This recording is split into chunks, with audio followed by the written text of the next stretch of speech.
बिस्मिल्लाहिर्रहमानिर्रहीम, अस्सलाम वालेकुम। आज मैं मौजूद हूँ आरजे मॉल के बाहर।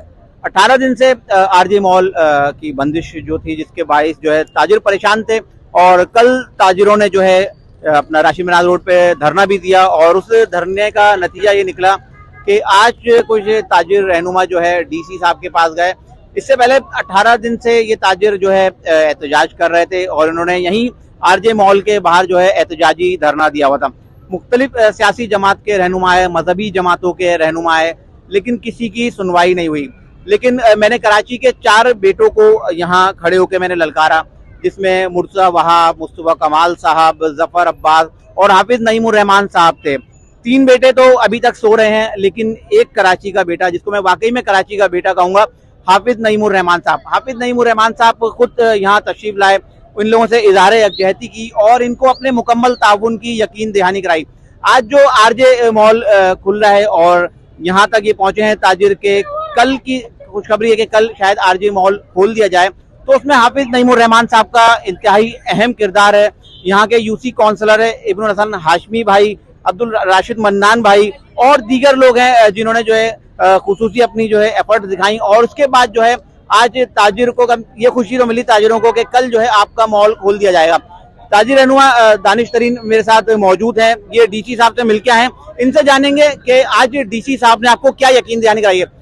दानिश भाई, सबसे पहले तो बहुत बहुत मुबारक हो, क्योंकि 18 दिन से आप लोग कस्मा पुरसी की हालत में थे और आपकी कहीं सुनवाई नहीं हो रही थी। आज आप डीसी साहब से मिलके आए, डीसी साहब का क्या कहना है? हम फैसल कंटोनमेंट में गए थे, डीसी साहब ने अल्हम्दुलिल्लाह हमारी बिल्डिंग की सारी रिपोर्ट्स क्लियर आई हैं, सब चीज़ें क्लियर हैं। उनकी तरफ से अब हर चीज़ हमारी तरफ आ गई है कि आप मॉल ओपन कर सकते हैं, लेकिन एक बस वो एनओसी रह गई है, इलेक्ट्रिक डिपार्ट होता है वहाँ से, वो भी इंशाल्लाह ताला सुबह हो जाएगी, हमारे पास कुछ घंटों में क्लियरेंस आ जाएगी उसकी भी। उसके बाद के इलेक्ट्रिक उसको सारे मीटर चेक करके वो सारा खोल देगी डिपार्ट के। इलेक्ट्रिक का निज़ाम हमारा बंदा का बहुत अच्छा बना हुआ है, बड़ा बेहतरीन बना हुआ है। बाकी ये है कि ये 17 दिन हमने जो गुजारे, ये 35 साल की ज़िंदगी एक तरफ और ये 17 दिन की जद्दोजहद हमारी एक तरफ, और हम कहते हैं अल्लाह ताला इन सब इदारों से महफूज रखे हम सबको। नहीं, आप फैसल कैंटोनमेंट गए, दानिश साहब ये बताइएगा कि कमिश्नर कराची और डीसी वो कहाँ हैं? सर, कमिश्नर कराची साहब का तो बस अल्लाह ही हाफिज है। खैर, ये कैंटोनमेंट का एरिया है, वो पहले इन्वेस्टिगेशनों के नाम पे उन्होंने हमें जलीलो ख्वार किया हुआ था कमिश्नर कराची साहब ने। अल्लाह अल्लाह करके सर अब जाके खैर सारी चीज़ें क्लियर है, रिपोर्ट्स हमारे पास आ गई हैं और कंटोनमेंट की तरफ से बड़ा मुस्बत हमारे पास वो आया और कंटोनमेंट ने हमें अल्हम्दुलिल्लाह सारी चीज़ें क्लियर कर दी हैं। कब तक उम्मीद है कि ये मॉल खुल जाएगा? आपको जो यकीन दहानी कराई गई है, क्या आप मुतमईन है कि कल आपका मॉल खोल दिया जाएगा?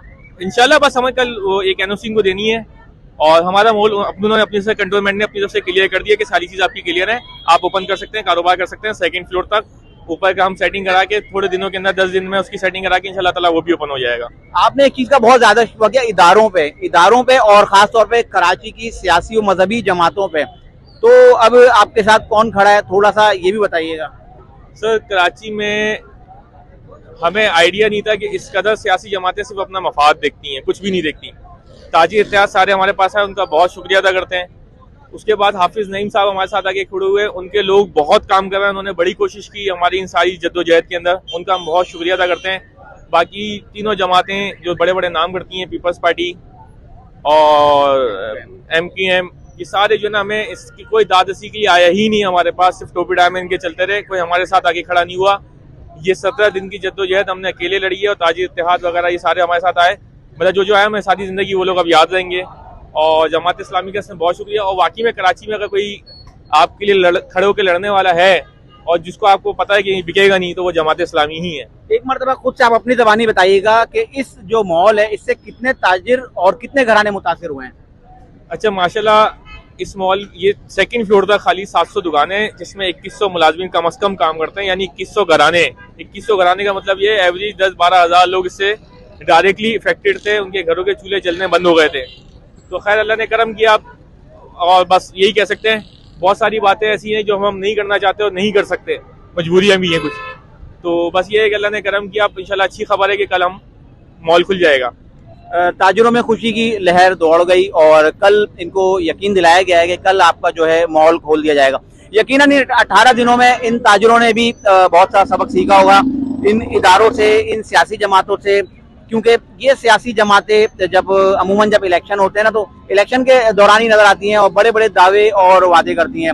अब ये आरजे मॉल के ताजिर जो है यहाँ मौजूद हैं और हम दुआ गो हैं, क्योंकि मैं फर्स्ट डे से यहाँ रिपोर्टिंग कर रहा हूँ और जिस तरह बेसरो सामानी के आलम में यहाँ के ताजिर अपनी जो जिंदगी बसर कर रहे थे, 18 दिन उन्होंने किस तरह से गुजारे हैं वो मैंने खुद अपनी आंखों से देखा है। और दुआ है कि कल जो है आरजे मॉल खोलने की यकीन दहानी कराई गई है, कल आरजे मॉल को खोल दिया जाए और कल आरजे मॉल खुलने के बाद मैं दोबारा से यहाँ हाजिर हूँ और ताजिरों से बात करूंगा। बहुत बहुत शुक्रिया।